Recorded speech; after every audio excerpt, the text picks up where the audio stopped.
Hello, and welcome to finally another episode of the Drawing Animal Podcast with Wesley Bear. I am your host, Wesley Bear, and for this weekend, we will have a two-parter where we will be discussing two members of the crocodile family.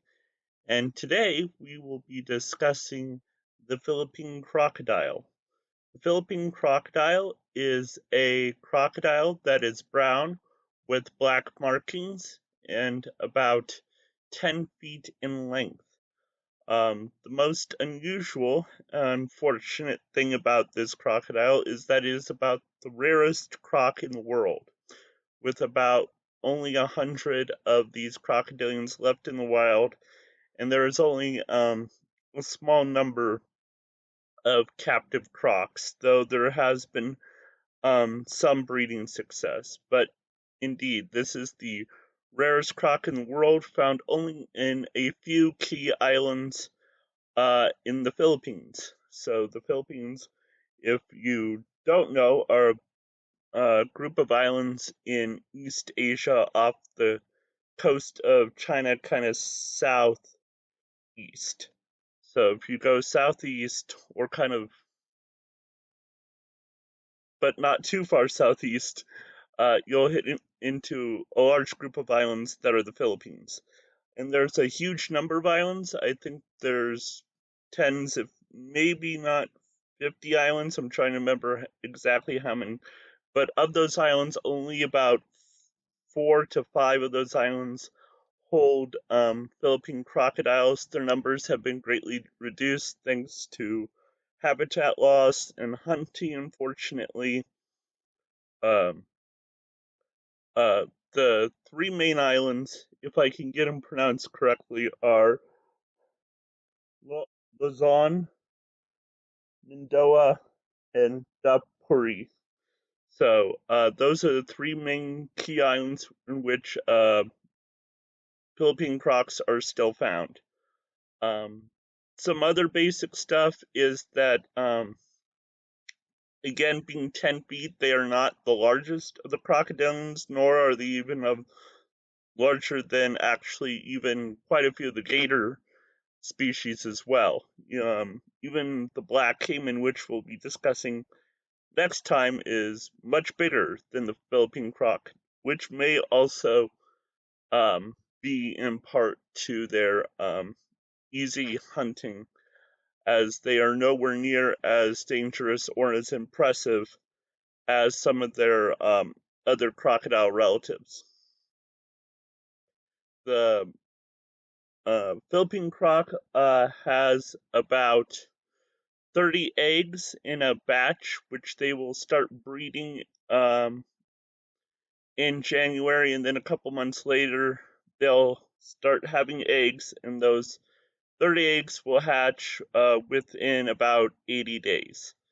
So, and like a bunch of other crocs, and even some other reptiles, temperature does affect um, sex of the offspring.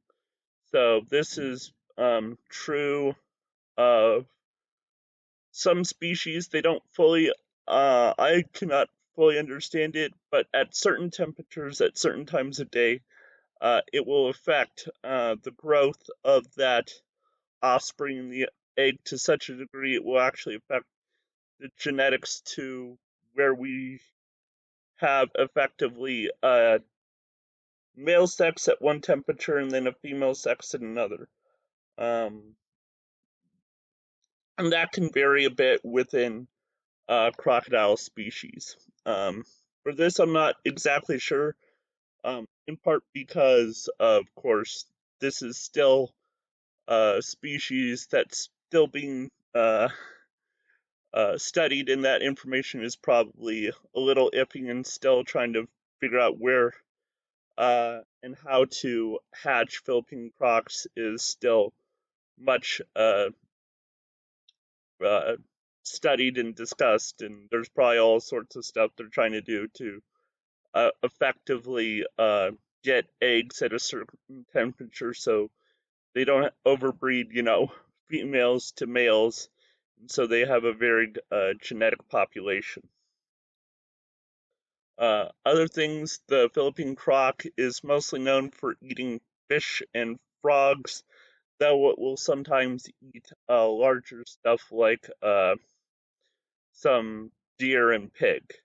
Um, but again, it doesn't have that same kind of largeness that allows it to easily take down some of the largest stuff like huge buffalo, like some other croc species. So there you go. The Philippine croc, uh, most endangered croc on the planet. So here's hoping scientists and conservationists have success in the future regarding this species. And if you enjoyed this, please look at my books in the description below. Um, Also, be sure to sign up and subscribe to this podcast. And overall, enjoy nature, enjoy animals, enjoy God's creation, and have a wonderful day. And be ready for the next time when we will be discussing the black caiman. Have a wonderful day.